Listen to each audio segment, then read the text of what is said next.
بسم الله الرحمن الرحيم ولقد آتينا إبراهيم رشده من قبل وكنا به عالمين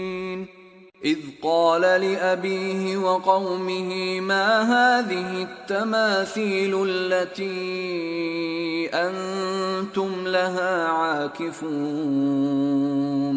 قالوا وجدنا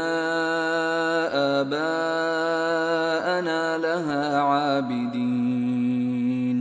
قال لقد كنتم أنتم وآباؤكم في ضلال مبين قالوا أجئتنا بالحق أم أنت من اللاعبين قال بل ربكم رب السماوات والأرض الذي فطرهن وأنا على ذلكم من الشاهدين وتالله لأكيدن أصنامكم بعد أن تولوا مدبرين فجعلهم جذاذا إلا كبيرا لهم لعلهم إليه يرجعون قالوا من فعل هذا بآلهتنا إنه لمن الظالمين قالوا سمعنا فتى يذكرهم يقال له إبراهيم قالوا فأتوا به على أعين الناس لعلهم يشهدون قالوا أأنت فعلت هذا بآلهتنا يا إبراهيم قال بل فعله كبيرهم هذا فاسألوهم إن كانوا ينطقون فرجعوا إلى أنفسهم فقالوا إنكم أنتم الظالمون ثم نكسوا على رؤوسهم لقد علمت ما هؤلاء ينطقون قال أفتعبدون من دون الله ما لا ينفعكم شيئا ولا يضركم أف لكم ولما تعبدون من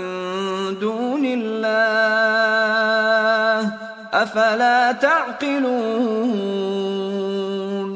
قالوا حرقوه وانصروا آلهتكم إن كنتم فاعلين قلنا يا نار كوني بردا وسلاما على إبراهيم وأرادوا به كيدا فجعلناهم الأخسرين ونجيناه ولوطا إلى الأرض التي باركنا فيها للعالمين ووهبنا له إسحاق ويعقوب نافلة وكلا جعلنا صالحين وجعلناهم أئمة يهدون بأمرنا وأوحينا إليهم فعل الخيرات وإقام الصلاة وإيتاء